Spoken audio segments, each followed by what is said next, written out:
One day, Samson went to Gaza, where he saw a prostitute. He went in to spend the night with her. The people of Gaza were told Samson is here, so they surrounded the place and lay in wait for him all night at the city gate. They made no move during the night, saying, "At dawn we will kill him." But Samson lay there only until the middle of the night.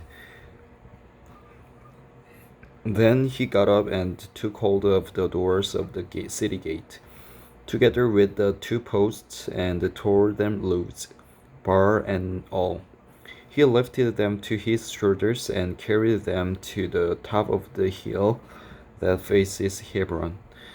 Some time later, he fell in love with a woman in the valley of Sorek, whose name was Delilah. The rulers of the Philistines went to her and said, "See if you can rule him into showing you the secret of his great strength and how we can overpower him so we may tie him up and subdue him.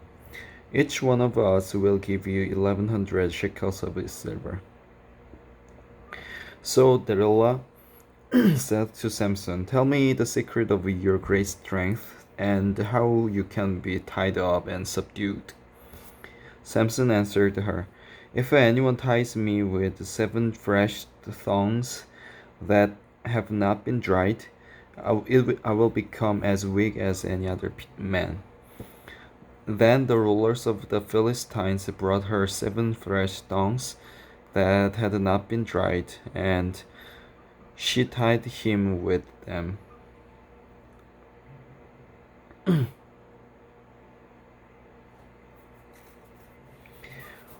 With the man hidden in the room, she called to him, "Samson, the Philistines are upon you." But he snapped the thongs as easily as a piece of string snaps when it comes close to a flame.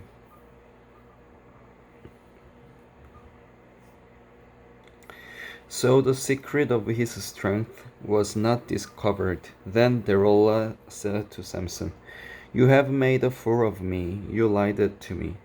Come now, tell me how you can be tied." He said, "If anyone ties me securely with new ropes that have never been used, I will become as weak as any other man." So Delilah took new ropes and tied him with them. Then, with men hidden in the room, she called to him, "Samson, the Philistines are upon you." But he snapped the ropes of his arms as if they were threads.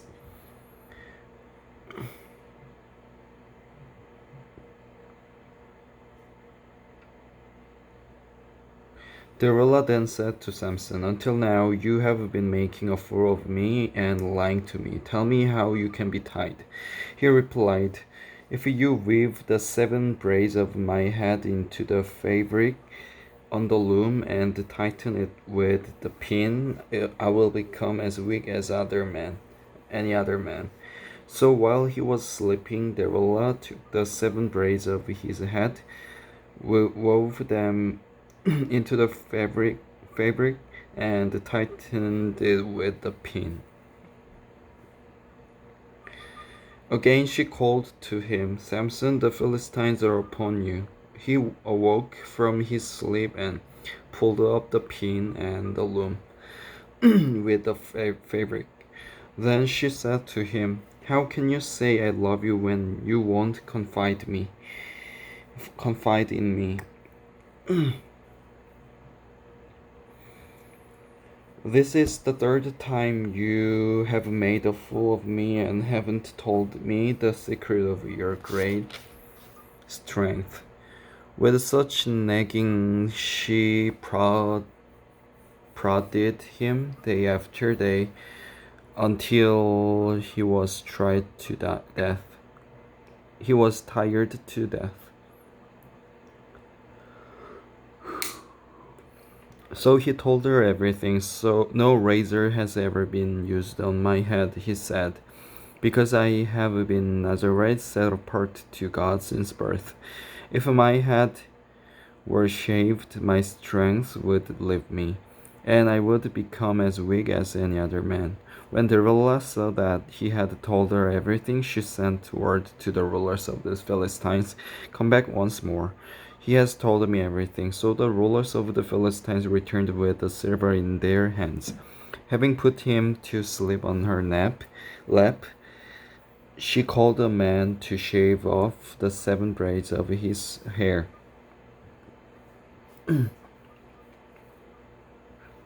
And so began to subdue him, and his strength left him. Then she called, "Samson, the Philistines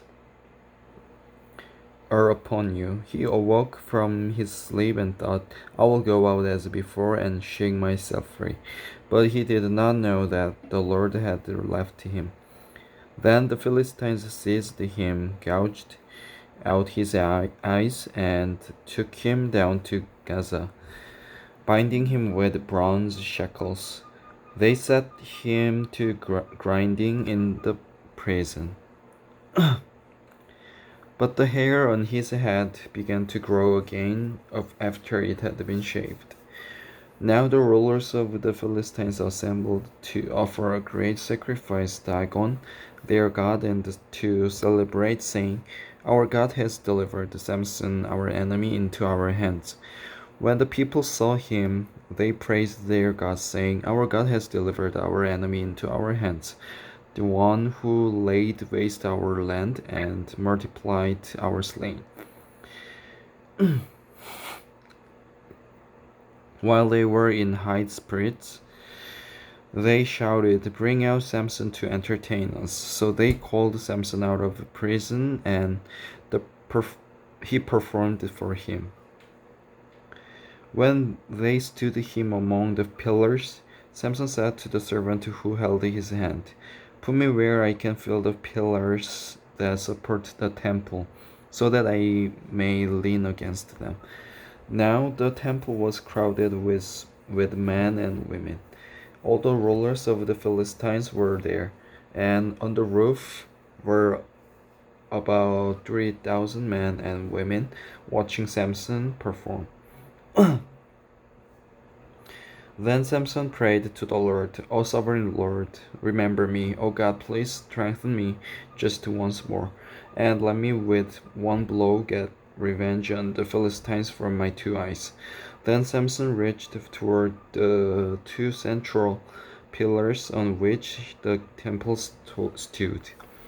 Bracing himself against them, his right hand on the one and his left on the other, Samson said, "Let me die with the Philistines." Then he pushed with all his might, and down came the temple on the rulers and all the people in it. Thus he killed many more when he died than while he lived. Then his brothers and his father's whole family went down to get him.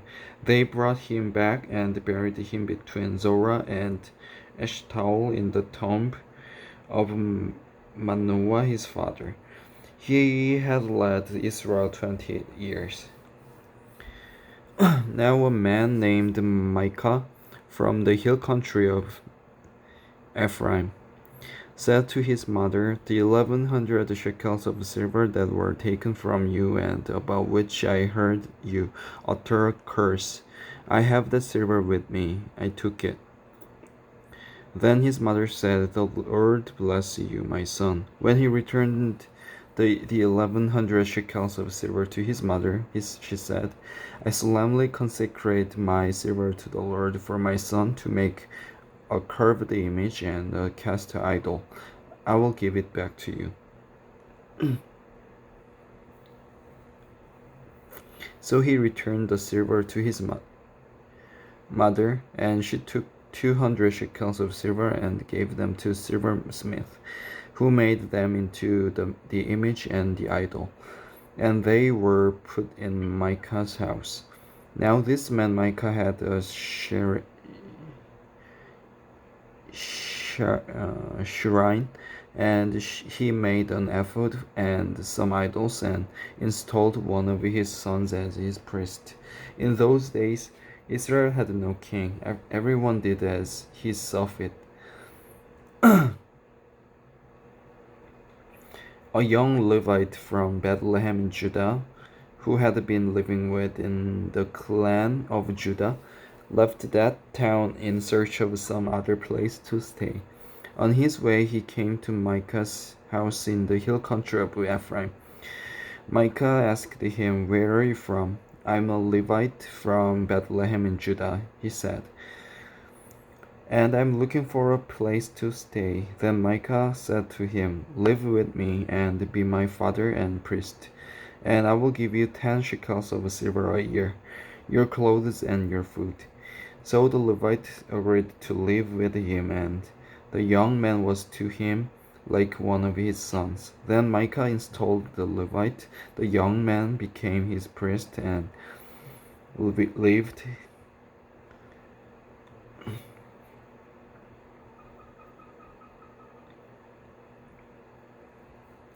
lived in his house.